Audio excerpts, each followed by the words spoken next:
तो दोस्तों रथ ड्रामे को मैंने अभी कुछ दिन पहले रेकमेंड किया था अपनी उस वीडियो के अंदर कि ये 5 ड्रामे आने वाले हैं और आकर छा जाएंगे। अब रथ ड्रामे की पहली 3 एपिसोड्स देखने के बाद मेरे क्या हैं ख्यालात कि आपको ये ड्रामा देखना चाहिए या नहीं, लेटेस्ट एपिसोड कैसी थी, आने वाली एपिसोड में क्या होगा, इन सभी क्वेश्चंस के आंसर मैं आज के इस वीडियो में देने वाला हूं। लेकिन उससे पहले अगर आप लोगों ने अभी तक पीके लग्जरी वेबसाइट को विजिट नहीं किया, जहां पर पीके लग्जरी की एनिवर्सरी सेल चल रही है, ऑलमोस्ट 70% सभी चीजों पर ऑफ लगा हुआ है। नीचे डिस्क्रिप्शन में और पिन कमेंट में आपको लिंक मिल जाएगा। अभी जाएं और अपनी मर्जी का डेकोर खरीदकर हमें अपना फीडबैक देना मत भूलिएगा। PK Luxus, we don't sell crap। इस ड्रामे के अंदर बेसिकली 3 कैरेक्टर्स दिखाए गए हैं जो कि मेन कैरेक्टर्स होंगे। पहले नंबर पे आता है सलार।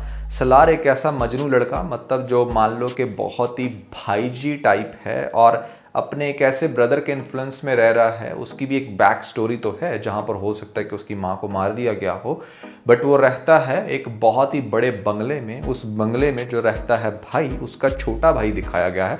इनकी बैक स्टोरी डेफिनेटली एक्सपोज की जाएगी, लेकिन मेन थिंग इज के वो वहां पर बहुत ही अंडर प्रेशर रह रहा है। उसका जो बड़ा भाई है वो एक नंबर का कमीना और बहुत ही बुरे तरीके से उसको ट्रीट करता है जैसे वो घर का नौकर है। और सलार बहुत ज्यादा पेंटिंग्स को लाइक करता है, वो पेंटिंग्स बनाता भी रहता है, पोर्ट्रेट्स बनाने का उसको बहुत शौक है और उसको प्यार है एक ऐसी लड़की से जो लड़की उसके दोस्त की बेटी। अब दोस्त मान लो तो 70 साल के अंकल हैं वो, और दिखाया गया है उस लड़की को, जिस लड़की का नाम ईमान यहाँ पर रोल प्ले कर रही है हिबा बुखारी। अब हिबा बुखारी नाम से तो मतलब ईमान सुन के आपको लगेगा कोई 18-19 साल की लड़की है, लेकिन हिबा बुखारी के जो डार्क सर्कल्स हैं वो बहुत अच्छे से प्रोमिनेंट हो रहे हैं। तो नाम कैरेक्टर के कॉन्टेक्स्ट से मैच नहीं करता, इवन के कैरेक्टर भी कॉन्टेक्स्ट से मैच नहीं करता। हिबा बुखारी का पहला कैरेक्टर है जो मुझे शायद इतना इंटरेस्टिंग नहीं लगा। बहुत ही फेक एक्ट करने लग रही हैं। इनको वही रोल सूट करते हैं जो रोल ये करती आई हैं, जैसे आपको दिखाया गया था दीवानगी ड्रामे के अंदर, या फिर जो भी हाल ही में गुजरा मेरे हमनशी, वहां पर भी एक बेहतर रोल था। लेकिन this role was not actually made for Hiba Bukhari.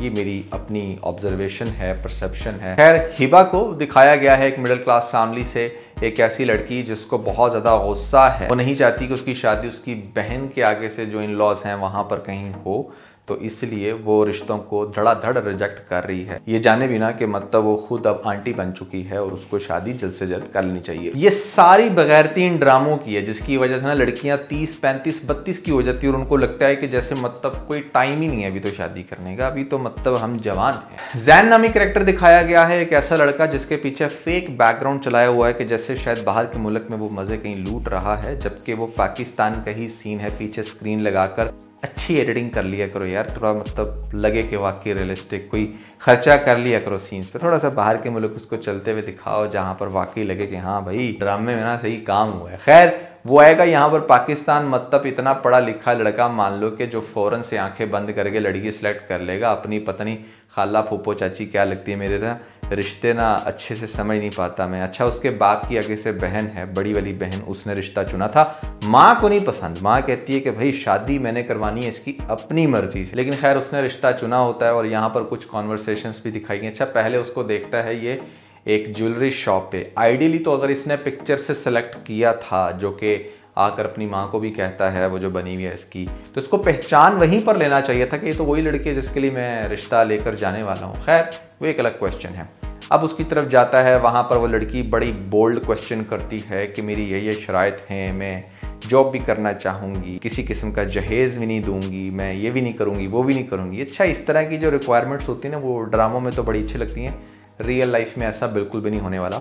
अगर एक तरफ से लड़कियां ये कहती कि हाँ हाँ हमने जहेज़ बिल्कुल भी नहीं लेके आना, जहेज़ तो बहुत ही बुरी लानत है, तो आई थिंक के लड़कों से भी फिर वो ये एक्सपेक्ट मत किया करें कि लड़का भी बहुत वेल सेटल्ड हो, यहाँ पर उसकी इतने पैसों की नौकरी हो या फिर इतना सारा जेवर बना कर दे वो। ये सारी मटेरियलिस्टिक बातें हैं ना। अगर आप उस साइड पर ये इतनी सारी डिमांड्स करते हो तो फिर अपने घर से भी कुछ लाना पसंद किया करो। मतलब बराबरी है ना, बराबरी बहुत ज़्यादा पसंद है आजकल हमारी फेमिनिस्ट को, तो वो अपनी साइड पर तो सारी चीज़ें सामने रखती हैं, बट मेल्स के एंड से फिर कुछ भी नहीं रखती। एक बात हमेशा मेरी याद रखना, बिल्डिंग में अगर आग लगी हो, वहाँ पर बहुत सारे लोग हों, तो हमेशा मर्दों को भेजा जाता है वहाँ से लोगों को रेस्क्यू करने के लिए। क्यों? औरतों को क्यों नहीं भेजा जाता है? क्योंकि that nature of job doesn't justify कि जहां पर फीमेल्स ही जा रही हों इतना ट्रिकी वर्क करने के लिए, इतनी जान पर खेलने के लिए। क्योंकि जान पर खेलने के लिए, बॉर्डर पर लड़ने के लिए, बंदूकें पकड़ने के लिए मर्द जो है ना वो बेस्ट मखलूक हैं। खैर कॉन्वर्सेशन किसी और तरफ निकल जाएगी। कहने का मतलब ये है कि भैया डिफ्रेंशिएट किया करो। बहुत सारी चीज़ें हैं जहां पर फीमेल्स जो हैं वो प्रायोरिटाइज की जाती हैं, बहुत सारी जगह पर मेल्स को किया जाता है। सो बराबरी वाले ये जो फसूदा किस्से हैं ना, इसको बंद कर दो। ड्रामे के अंदर दिखाया जाएगा अब आगे से वो जो हमारा मजनू है, जो बेसिकली शरियार मुनव्वर को इससे पहले भी यही रोल मिला था। अब वो इस ड्रामे के अंदर अपनी महबूबा की शादी पर टेंट लगाएगा, तंबू लगाएगा, वहां पर रखेगा भैया चेयर्स और सबकी बात अच्छे से खुशामद करेगा और रोएगा, ए क्या हो गया मेरे साथ, मैं मर गया, लुट गया, बर्बाद हो गया। एक मेरी बात याद रखना, ये जितने भी बोंगे टाइप के लड़के दिखाए जाते हैं ना, जैसे इस ड्रामे के अंदर भी इसका रोल है बड़ा जी जी जी बिल्कुल जी हाँ जी आप जी, ऐसे करने वाले लड़कों को ना मतलब 99% लड़कियां फारग करा देती हैं। So please have some attitude in your personality. और ये जो जैन जैसे लड़के भी शुरू में कहते हैं ना कि हाँ हाँ मुझे ये शर्त भी कबूल है, ये भी कबूल है, ये भी कबूल है, बाद में फिर कहते हैं कि भैया वह वेख मेरी जान छोड़ो, मुझे कुछ भी कबूल नहीं है। आगे जाके यही जैन का कैरेक्टर आप देखना, इसको बहुत ज़्यादा टेंशन होगी इसकी जॉब से भी, क्योंकि जब इसकी जॉब में आगे से वो मिलेगा इसको, इसका वो आशिक जो डेफिनेटली इसको बड़ी टेढ़ी निगाहों से देखता है, वो कहेगा कि आए तुमने शादी कर ली है, बिल्कुल भी ख्याल नहीं किया, ये देखो मैंने चोट लगवाई थी तुम्हारी खातिर। सारी स्टूपिड चीज़ें जब इसकी आगे से चलेंगी उस सलार कैरेक्टर के साथ, जो कि नाम से सलार है बट जेब में उसकी फूटी कोड़ी भी नहीं, तो वो फिर आगे जाके बड़ी चीज़ें कॉम्प्लेक्स होंगी। और ख़ास तौर पे ये जो सारे पोर्ट्रेट्स बनाए हुए हैं इसने डिफरेंट लोकेशंस पे, जब ये जाकर देखेगी ईमान है नन्ही मुन्नी सी काकी, वो ईमान का जो दिल आ जाएगा फिर उसके ऊपर, सलार के ऊपर, वो कहेगा कि हाय मैंने कितनी बड़ी मिस्टेक कर दी ना, इस लड़के से शादी नहीं की। इसको हमेशा से अंडर एस्टिमेट करती रहती थी। क्यों अंडर एस्टिमेट कर रही थी? क्योंकि उसकी कोई औकात नहीं दिखाएगी ना इस ड्रामे के अंदर। अगर उसकी भी औकात दिखाई जाती, इतनी डैशिंग पर्सनैलिटी दिखाई जाती, तो फिर हाँ फिर हमारी ईमान का दिल भी उसी के ऊपर होता। तो बहुत डबल स्टैंडर्ड सोसाइटी है यार। और इस ड्रामे के अंदर भी ना बहुत सारी चीज़ें आपको ऐसी दिखाई जाएंगी जो कि बड़ी एंग्जाइटी क्रिएट करने वाली हैं। और दिस इज़ द बिगनिंग। अगर आप बात करें मेरे से तो मिक्स्ड रिव्यूज़ हैं मेरे। अगर आपने कुछ ऐसा देखना है जिसके अंदर आपको थोड़ा मसाला देखने को मिले, थोड़ी सी टेंशन देखने को मिले, you want to get some anxiety and you want to be in a situation जहां पर आप थोड़ा सा डिप्रेशन का भी शिकार हो, तो ये ड्रामा आपको डेफिनेटली देखना चाहिए। क्योंकि इस ड्रामे के अंदर जो मुझे वाइब्स आ रही हैं वो कुछ इसी तरह की हैं। ईमान करेक्टर को एक्स्ट्रा एफिशिएंट दिखाया जाएगा। जो जैन करेक्टर होगा वो ट्रोल होगा अपनी ही माँ के हाथों, क्योंकि आपने माँ का करेक्टर देखा है इसके अंदर, इंतहाई चवल करेक्टर।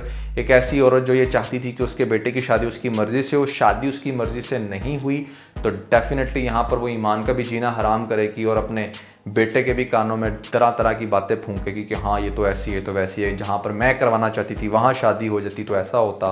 अभी तो बड़े मजाक से कह रहा था ना कि एक बेगम मैं ले आता हूँ अपने बाप के कहने पर, एक माँ के कहने पर, एक अपनी खाला फुप्पो चाची की जो भी इसकी लगती है उसके कहने पे, तो भैया आगे जाके तरह से एक भी नहीं संभाली जाएगी। अभी शुरू में 3-3 4-4 का कहना बड़ा आसान है। ड्रामे की कॉम्पोजिशन अच्छी लग रही है, सीन्स अच्छे लग रहे हैं, एक्टिंग थोड़ी सी माठी लग रही है ओवरऑल सभी कैरेक्टर की, लेकिन लोकेशन बहुत अच्छी है। स्पेशली थैंक गॉड के इन लोगों ने वही पुराना घिसा पिटासों से चलता हुआ घर नहीं दिखाया, एक नई लोकेशन दिखाई है रिच फैमिली की, तो इस चीज़ के लिए ज़रूर हमें अप्रिशिएट करना चाहिए। बाकी दिस इज़ द बिगनिंग, मतलब हो सकता है कि ड्रामा आगे जाके बहुत ज़्यादा उठे।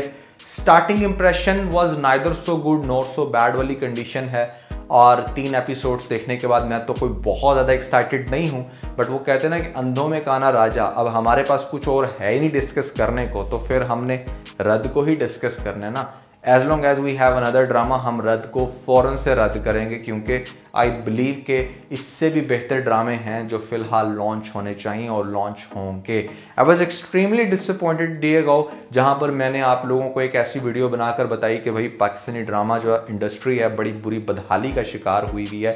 So that video was also very interesting, people were talking about that. अगर आप लोगों की नज़र से वीडियो नहीं गुजरी तो ऊपर आपको लिंक मिल जाएगा, जल्दी से लिंक पर क्लिक करके वीडियो देख के अपना फीडबैक मुझे ज़रूर दीजिएगा।